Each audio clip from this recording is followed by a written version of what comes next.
నీతోనే ఇక నా సహవాసము, నీ కొరకు జీవించుట నేర్పుము.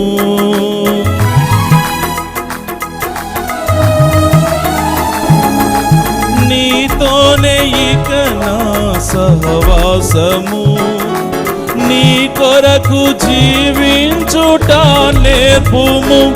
ఇక నా జీవితం నీకే అంకితం, నా ధైర్యము నా బలము నీవే కదా. ఇక నా జీవితం నీకే అంకితం, నా ధైర్యము నా బలము నీవే కదా. ప్రతి ఉదయము నీ కృప పొంది, దినమంతయు నీ ముఖ కాంతిలో వర్ధిల్లెదను. నిన్ను స్తుతించుచు సాగిపోయేదను, నిన్ను పాడుచు